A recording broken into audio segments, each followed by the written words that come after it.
we're starting with the private disciplines. So we started with meditation, we've gone to prayer, and this week we're going to go, and building the anticipation. Just wait. Oh, there we go. Fasting. Yes. It's been waiting for fasting. I tell you, every one of these disciplines I came to, I was like, and every one of them, God gave me new light and new life. It's like, oh, this is no burden at all. So I'll start off by saying this is no burden I'm talking about. So when we're talking about fasting, we are talking about going without food intentionally, usually for a period of 1 to 40 days. It is common. There's one thing that Christians and Jews and Muslims and Hindus all have in common. We all fast. It's part of almost every major religion. Muslims fast in Ramadan, right, from sun up to sundown for a whole, I think it's a month. Jews fast, Hindus fast. It's a normal part of, interestingly, every major religion. But it's been often ignored. One writer found from the year 1860 to about 1960, 100 years, there was not one single book written about fasting. Of all the books that Christians wrote in those 100 years, not one on fasting. So fasting has been unpopular for a long time. It's been connected with all sorts of other extremes, like these monks and hermits who would live in the caves by themselves, and they would fast, and they would whip themselves with whips and all kinds of horrible things. And so fasting kind of got thrown out with the bathwater. But there's been a resurgence in the last number of decades. I don't know if you older folks, be careful who I make eye contact with here, but was fasting talked about in your churches when you guys were young? Phil or David? Not much? Vern? No one else is old enough that I can ask? Les? No. All right. So we're going to talk about fasting. Fasting, we got to start by talking about food. Fasting gets us to look at food in new ways. We live in a food-obsessed society. Never before has there been a culture that has as much food as we have. There are still certainly parts of this world where there's hunger, but on the whole, we have a lot of food. How much has a yield per acre gone up in the last 50 years, you guys? Doubled? And that's just not here, the whole world, and some of it probably more. We're just we're farming more land, and it's producing way more. We're really awash in food in lots of ways. There used to be cooking shows. Now there are entire cooking networks devoted to food. We've got delivery services everywhere, DoorDash and all that kind of stuff, right? So if we talk about food, how many calories does the average person need in a day? Peter? Not a clue. Anybody have 2,000? Yep. It's around 2,000 calories that you need a day just to stay healthy. How many calories does the average Canadian eat? Almost double. Americans, yeah, number one on the list, 3,800. Canada's number 12. I was surprised. I thought we'd be higher. And number 2 to 11 are all European countries. But yeah, and half of Americans are eating more than 3,800 a day, 4,000, 5,000 calories. We're eating a lot of food. The average Ethiopian eats around 1950. So they're actually on average still not getting quite enough, but they're pretty close. And the countries at the bottom of the list are actually moving way up. Here's Japan, another developed first world country that has enough money. Even they're only eating 2,800. So we've got lots of food, and we eat a lot of food. Food. Having food is not enough. It used to be enough. 70 years ago, 100 years ago, in the dirty 30s, I guess that's 70 years ago, you just wanted to have enough food. And we got to the level where we had enough food. And then we said, well, enough isn't enough. We want good food. And so we upped our food. Now we have foods that people didn't eat 70 years ago, like pizza and fettuccine Alfredo or whatever. We got good food. And then we got to that level, and now we're saying good food isn't enough. We need great food. We need food we can take a picture of and put it on our Instagram because it's that good. No indictment to anyone who does that, but we love food, and it's an obsession for us. And I throw up this picture, and this is me in lots of ways. Like when I was young, I used to get home from school, and I don't know how many calories I consumed as a 15-year-old at 4:30 when I got off the bus. But you know those big, they still make Costco muffins? I don't go to Costco, yeah? The big chocolate Costco muffins. I take one of those, heat it in the microwave, cut it into 4, put it on a dinner plate, and cover it in ice cream. And that was my after-school snack. And then an hour and a half later, I'd eat supper. And then half an hour after that, I'd eat a big pail of popcorn. So I get that. Food is a big idol in our culture. Food and sex. Two things that are good that our culture has perverted and just blown up. And sex is not new, because we've been able to do that for thousands of years. But we've never actually had a culture where there's enough food to go around that we can do this, that we can actually make food this idol. And for the first time in history, we're just awash in food. Even hungry people in Winnipeg can all eat. No one needs to go hungry. There are soup kitchens on every corner. We have enough food. So, hunger. Hunger is a very foreign feeling for most of us. Yet for lots of the world, it's quite normal. We equate not being full with being hungry. So think of the last time that you were hungry. Maybe this morning you woke up hungry. Some of you did, some of you didn't. Maybe yesterday, some of you were hungry. How long did your hunger last? Minutes. Minutes. When we are hungry, that's our cue. We got to eat. And when I get hungry, it doesn't last long. Maybe half an hour because I'm at work and I've got another half an hour of work to do before I get home. But even then, I've got little treats in my drawer that I'll pull out. We just do not deal with hunger. It is not a normal feeling. That's why fasting is such a challenge for us to think, because we're just not used to the feeling of hunger. Whereas, Jesus and his people, hunger was a normal feeling, and it wasn't a horrible feeling. That's one of the things that you learn about fasting. For me, I just associate hunger with, this is the worst thing in the world. Like, I'm hungry. I've got to eat. I'm going to blow up if I don't. But for lots of the world, hunger is normal, and fasting teaches us that it can be a little bit normal. The feeding of the 5,000 probably would not happen today because we would all prepare. We would all pack lunches, and we would all send someone off to the store to get some food. And if it got late and Jesus was teaching and we were hungry, we'd probably just go home. We'd be like, Jesus, I've been hungry for 2 hours. This is good, but there's a turkey in the oven. I got to go home. But they lived in a world that was okay with hunger. So for all these reasons, fasting is tough for us. Richard Foster says, perhaps in our affluent society, fasting involves a far larger sacrifice than giving of money. If God said to you, you can either fast tomorrow or give me $1, what would you do? Here's $1. If God says, fast tomorrow or give me $50, to the church. Sure, $50. What would your number be? What would your number be, right? But for us, yeah, giving money, I'll do that. Giving up food for a day, okay, that's a whole nother ballpark. And I don't want to say that food is negative. The Bible is full of celebration with food, with feasts and festivals. And there's a place for having a really good meal. It's not that we're supposed to live on bread and water alone. So there's that side of it as well, but we've gone so far the other way, we need this correction. So we're going to talk about fasting. Our secular world, our non-religious world, sees incredible value in fasting these days. Are some of you aware of this trend in the last 10 years or 5 years even? How many of you have heard of intermittent fasting?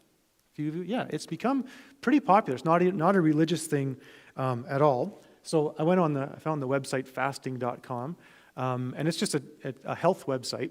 But I would encourage you to take a look at this website and see all the amazing physical benefits of fasting. It's incredible. And our fasting is not for the physical benefits. We're doing it for spiritual reasons. But it's amazing that you actually get a physical benefit out of it too. It's a 2-for-1, and God's okay giving 2-for-1s. So it's out there in our world. Guess how long the longest fast is? Now you have to guess, Peter. How many days can a man go without food? I know you don't know, but I want you to guess. On behalf of all the college and career. Oh, wait, there's a couple of you over there. How many days? How many days a person can go Without food, 0 calories. You're going to be really wrong anyways, so just throw it. I'll just say like 40 40 days? More. Any other guesses? 60 days? In 1973, this was medically supervised, a 456-pound man fasted for 382 days and lost 276 pounds. 382 days he went without food. I couldn't do that. No, you couldn't. If you lost 276 pounds, David, you would not be here. But amazingly, our bodies can actually go for a long time without food, even a whole day. Imagine that, eh? So that's what fasting is. It's entirely possible. And sometimes when we think about these big numbers of fasting, then a day all of a sudden feels like, oh, okay, it's not 382 days. So let's talk Bible. Lots of people who fasted in the Bible. Moses and Elijah both had 40-day fasts, and it seems like it was without food or water. Those are both supernatural fasts. None of us are going to go 40 days without food or water, so those are not really replicable. David fasted, Jesus fasted, Paul fasted, the disciples fasted. It is really hard to find a major Bible character who did not fast. It is simply everywhere in Scripture, a very normal thing. Jesus and Paul probably did it regularly. One of the Pharisees boasts that he fasts twice a week. So Pharisees probably fasted a couple times a week. There was a saying in the Roman world, fasting like a Jew. Fasting like a Jew, because Jews were so well known for fasting. So Jesus certainly fasted. He probably did it regularly. Maybe weekly he went a day without food. We don't know. He definitely fasted in the wilderness. So it's a normal part of God's people. Like I said, it's hard. I was trying to think of who is the most major character in the Bible who didn't fast. And I'm not sure I can think of one. Reasons to fast in the Bible. War. We see this a few times. When the Israelites were going to go off to war, they would fast. And they would go without food and basically saying, God, we need you in this war. None of us are off to war anytime soon. But protection. There are times where they needed protection. So Ezra, when he's going to head out on this 4-month journey, before they head on their journey, they have a time of fasting. And they ask for God's protection. Esther, when she finds out, right, that all the Jews are going to be killed, she calls on all the Jews to fast and pray that God would protect us. So fasting for protection is normal. Mourning. They fast when King Saul is killed. Fasting, I think I maybe said this before, but is a natural human response. You know that? Some of you have had bad news in your life. Shockingly bad news, where someone you love and care for has just passed away. And when that happens in that moment, you fast. You do not eat. And sometimes it can last for a day or two, and your family will come around and say, come on, you need to start eating something. But when we go through a horrible moment in our life, we fast. The doctor doesn't come in and say, I'm sorry, she didn't make it, so-and-so just passed away, and you go out and have chicken chef. And a half an hour later. That just doesn't happen. Our bodies naturally fast in response to big events. And so when we fast intentionally, we are getting our body in line with big events, some of these big events. So I want us to see fasting is in lots of ways natural. Discernment. We see in the New Testament, when they sent out Paul on his first missionary journey, Paul and Barnabas, they fasted and prayed. When Paul went around and he appointed elders, they didn't do it before they fasted and prayed. So fasting can go together with discernment. When there's a real big decision to make on your farm or in your family or in your life, you take a day of fasting and get yourself in line with God. The biggest one for fasting is sin. And we see this all through Scripture. Lots of examples of people fasting in response to their sin. And so God had orchestrated a day for the Israelites to deal with their sin. Imagine if you had one day a year where all your sin was going to be dealt with every year.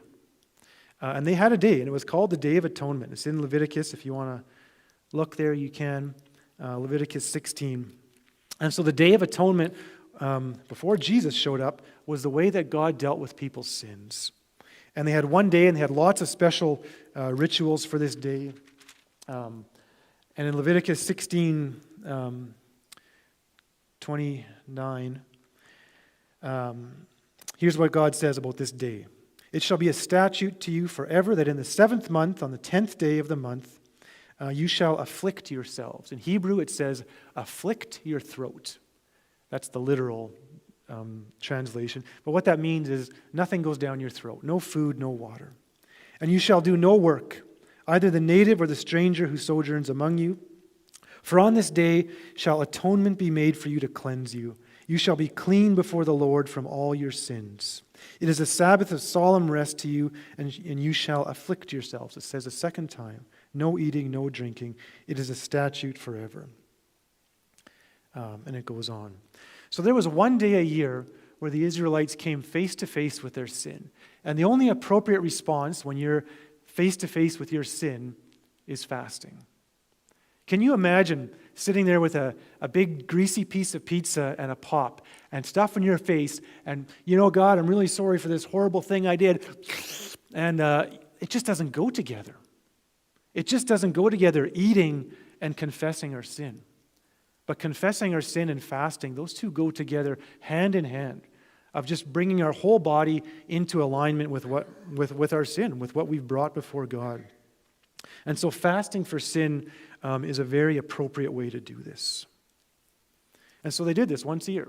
And we come together to celebrate, right? We have potlucks, we have weddings, we have all kinds of reasons to get together and have a banquet and a feast, and that's good. But do we ever come together to de-celebrate? Come together and not eat. Come together and just recognize our sin and our need for forgiveness before God. I'm wondering if we should do like the Israelites, and even as a starter, let's just fast one day a year. Let's just pick a day a year and just say, today we're going to think about our sin so seriously that we can't eat. So that's a bit of some of the reasons to fast in Scripture. Is it commanded? No. Never in the Bible, from the beginning to the end, does it ever say, thou shalt fast. So if you want a loophole, there's your loophole. You don't have to fast. Don't worry about it. But Jesus did it. Paul did it. Everyone in the Bible did it. And the disciplines are not about the disciplines. The point of fasting isn't to fast, it's to make ourselves more like Jesus. Fasting changes us. Fasting is a transformation where you are different than when you started. And it's not very tangible, it's not very easy to point to, but it does change us, and that's the reason we fast. And so this whole course is built on, do I want to be more like Jesus or not? If your answer is yes, then you will find some ways to incorporate fasting into your life. And if your answer is no, I'm good with where I'm at, then totally skip this. Jesus pretty much expects that we will fast. In the Sermon on the Mount in Matthew 6, he says, when you pray, pray like this. And then he says, when you give like this. And he says, when you fast, fast like this. So we assume that we're going to pray. We assume that we're going to give. Jesus simply assumes that we're going to be fasting as well. He says his disciples in the future will fast. Again, don't fast because the Bible tells so you need to do it. Fast because this is going to change us into people more like Jesus. We've got to make this attractive, right? Going without food for a day is not an easy pitch to sell, or at least maybe it doesn't seem that way. But it actually does something really good for us. And I want to share some of my stories about it this morning as well. We might argue that fasting makes us less like Jesus. If I go a day without food, I'm going to be a miserable grump.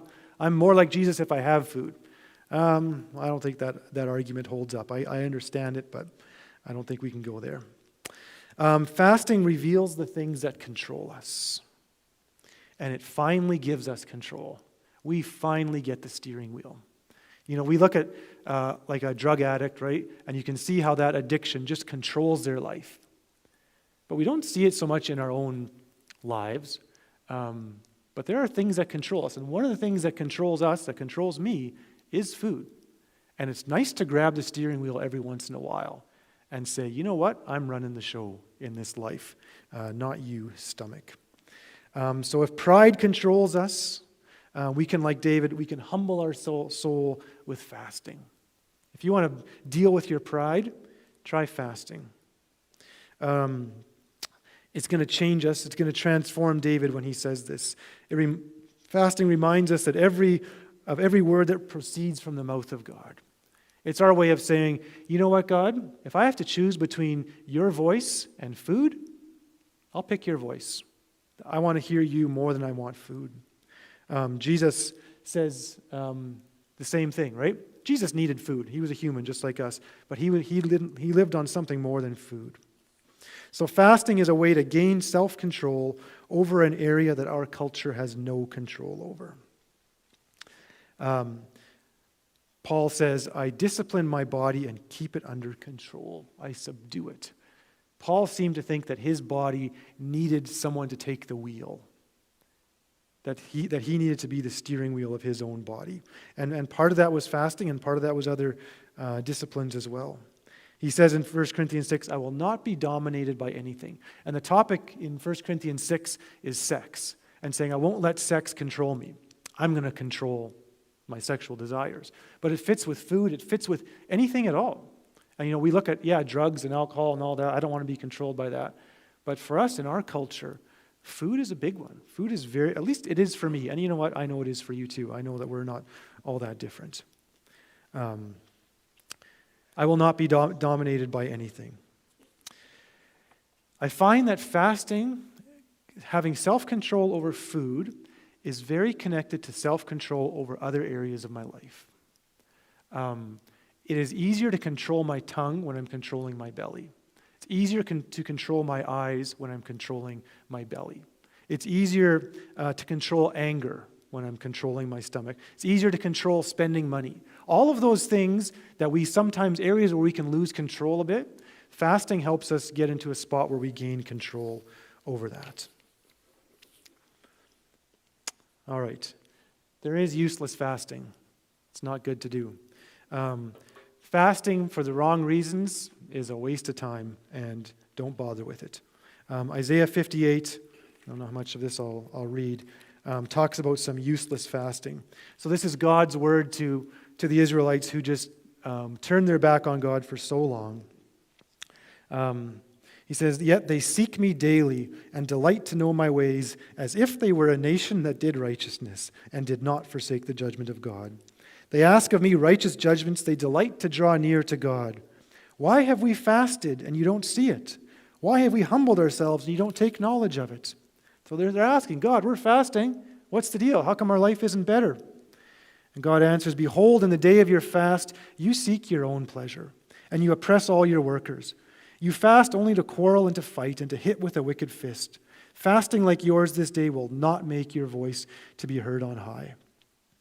So God says, if you're going to live in total opposition to God and then fast and somehow think your fasting gets you credit, he says, don't bother.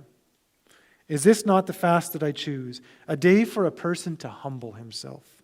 It is to bow down his head like a reed, to spread sackcloth and ashes under him. Will you call this a fast and a day acceptable to the Lord? And then he goes on what kind of fast he's looking for, and it's all social justice. It's all about loosening the bonds of wickedness and setting people free, sharing your bread with the hungry, bringing the homeless person into your house. All of that, God says, that's what I'm looking for. And there's other examples in Zechariah and Jeremiah and so on we could look at. So there is empty fasting. Don't fast for any reason other than you're doing this for the Lord. That is your only reason to fast. God, I want to do this for you. I don't want to do this, but I want you more than anything. I will do this for you. If that's your reason, then fast. If it's anything else, if it's for some spiritual credit or some badge on your sash for Girl Guides or whatever, that's not it. It's not a check mark or anything like that. We do it to the Lord. How to fast, we'll get into this a little bit yet. It's not very complicated. The only thing that Jesus tells us is, don't make a big deal about it. Don't walk around and make it look like, oh, my day is so hard because I'm fasting today. I don't know if I can do this or whatever. Just act normal is what Jesus says when you're fasting. So we don't need to really complicate it. Biblical fasting was usually sun up till sundown. That was a typical fast of that time. We can do whatever we like, more or less than that. So, way too much again. Nathan Foster in his book has a good account of his fasting experience. He tried a 5-day fast. And I don't know how much of it I'll read. For some reason, I had long held the belief that if I missed a meal, my blood sugar would drop and I might detonate, or at least be incapacitated in bed. I often was like that. I thought, man, if I miss a meal, I am done. And I was done, because I had believed it, it was true. He goes through his days. He finds on the third day, he says, throughout the day, my headache and hunger were gradually replaced with a mild euphoria and a profound stillness. Some people experience with this when they fast, where you get into a bit of a zone. And he talks about, a soft spiritual awareness covered me. You know how in the movies they slow down a fight scene so the enlightened hero is able to deliver blows with precision and grace?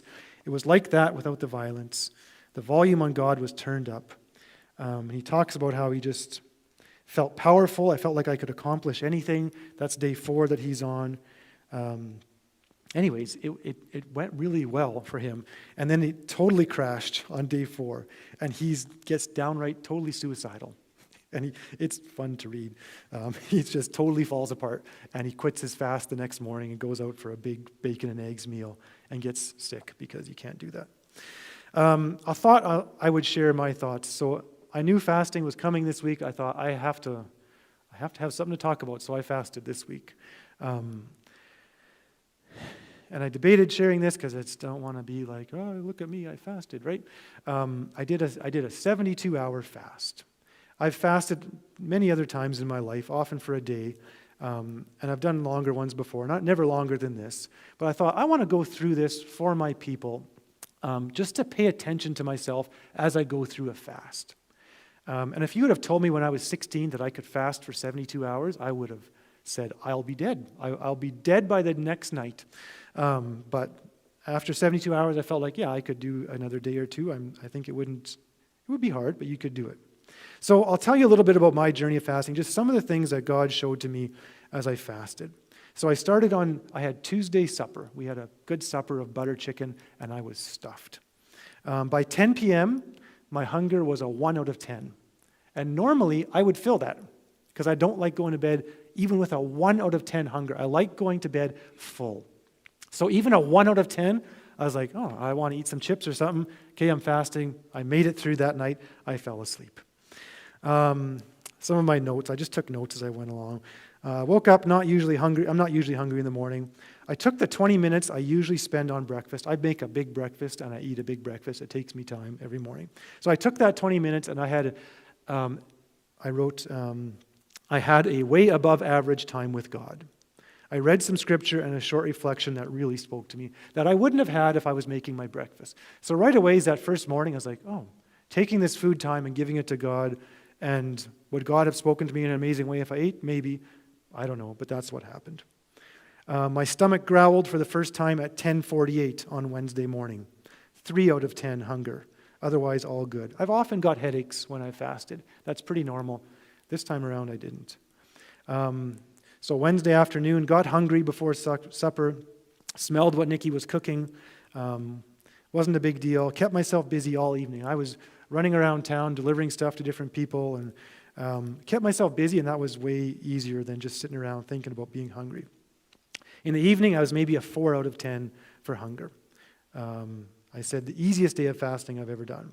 Next day, Thursday, I'm 30 hours into it, feeling a little less energetic, but not huge. I'm getting hungry now, 5 out of 10. My mind is still focused. I'm not tempted to break my fast. I said, maintaining a fast seems easier than starting one. And that's true. Once you're into a fast, it's easier to keep going, but getting started is hard for me anyways. After lunch on Thursday, started to think about what I would eat when I was done and made my mouth water. Feeling a little weak, the challenge is now really starting. Thursday night, falling asleep was hard. Kept thinking about food, and my mouth would not stop watering, and I just had to keep swallowing it, and my mouth wouldn't stop. I dreamt about food, about hamburgers and hot dogs specifically that night. And then what I should add is I was also fasting from news. I didn't check the news for 3 days. That's hard. Sports. The Blue Jays are on a tear, and I wanted to know if they were still winning or not. I didn't check any of that. No social media, no scrolling through Facebook, no listening to podcasts, no playing. I have Sudoku on my phone. That's what I do in downtime. I play Sudoku. None of that. No TV, no phone, no movies, nothing. And I said, not sure which one is harder. Going without food or going out without all those distractions. And I learned that, boy, a fast of both of those things together, food and all that stuff, ramps it up 10 times.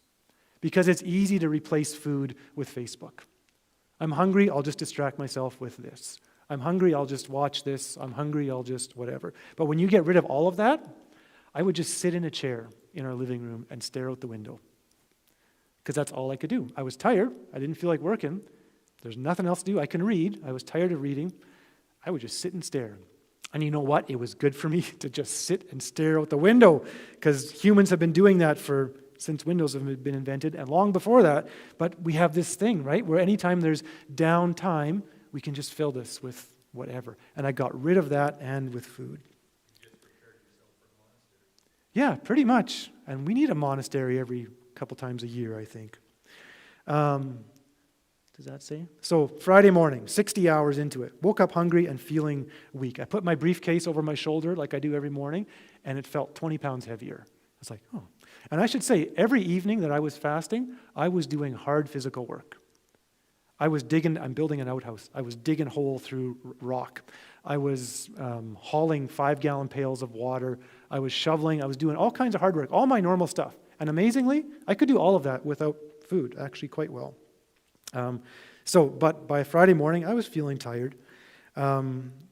Anyways, made it through till supper, and that was all good. And had a good supper and ate too much and got sick, just like everyone else does, but that's what I did. I find it hard to sin while I'm fasting. I think it's because I'm so focused on this spiritual task that all other temptations fall away. When I'm conquering the temptation to eat and to go on my phone, I can conquer anything. The biggest benefit of fasting is that it focuses my attention on God. By taking away all the comforts that I'm used to, I'm left with not much to distract me from God. That was really good for me. I wrote, I think it will be good for me to fast once a month. And maybe this will go with our monthly prayer meeting. I did a while where I was fasting once a week. I don't know if that was sustainable, but for me, once a month, I think will be a good routine. It just reorients me. It just gets me back into the right spot. And again, I think it has to be fasting from all that other stuff too. If people in the Bible had phones and Facebook, I think they would have said fast from all of that stuff too. For me, that made all the difference in the world. I said the experience of fasting was difficult but not incredibly hard. It was not particularly enjoyable, but I knew it was good for me. It's hard to quantify, but I knew I needed to be refocused. God showed me things that I wouldn't have seen if I didn't take away food and all the other distractions. So fasting was not enjoyable or fun, though there were elements that I did enjoy. It was fun to conquer food and be like, I can go without this. But I knew it did something for my spirit. I wrote, it's very hard to measure, hard to quantify, hard to communicate to others, which is what I'm trying to do right now. So, I want to challenge you to fast. Here's some practical ways to start fasting. Go from supper to supper or lunch to lunch with nothing but fruit juice. If you haven't fasted much before, that's a good way to start. And try that for a day. And the next month, try this. The same thing, but only with water. I find often a fast from, I finish supper and I go till the next day's supper is a good fast for me. Some do lunch to lunch or whatever. Then maybe move to a 36-hour fast. Maybe you skip 3 meals. Then you go maybe 3 days or 7 days. I know Christians who've done more than 7-day fasts. I don't feel like I'm called to that at this point, but some others might. And sometimes thinking about a 40-day fast makes a 1-day fast feel like not so bad. Can I fast from other things? I don't really want to give up food. Can I give up other stuff? Can I give up my phone? And I'm like, sure, do that, but food might be easier. Some people have medical reasons that they can't fast, and that's totally understandable. But if you can, fast from food, that's normal fasting. Don't try to fast from chocolate or pop or whatever. Fasting is just going without food. And I say it goes so much better when you fast from everything else as well. Be realistic with expectations. Fasting is not a one-off discipline. It's not that you're going to do it once, and when you're done, you're going to say, that was amazing. I feel transformed. I'm such a better Christian. It doesn't work that way. But I think if we make this a part of our life, maybe once a month, it will slowly transform us. Watch out for pride. Watch out for feeling like, now I'm a high-level Christian here because I'm fasting. Embrace the freedom. There is good freedom in fasting.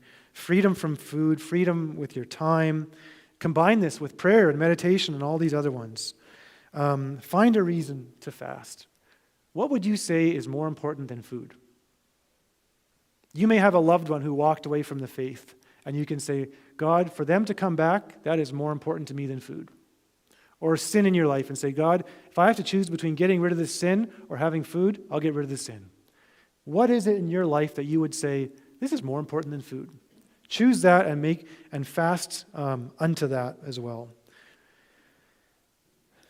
So, I'm going to throw that challenge out there. If you want to try this week to fast for 1 day, or even start with 1 meal, it doesn't matter. There'll be a time to share next week, and there's no finger pointing, there's no whatever if you didn't. And maybe you did, and maybe you just want to keep it private and say, you know what, that's just between me and God. I don't want to share that. That's fine. But those are some of my thoughts on fasting, and we're over time. This is just way too much me talking. I feel like I wanted to hear from you guys. But next Sunday, we will start with your thoughts on fasting for the first 10 or 15 minutes. So whatever you're thinking, jot it down, and we'll start with that next week. So have a good Sunday. We'll see you next Sunday school. We're dismissed. Done, dismissed.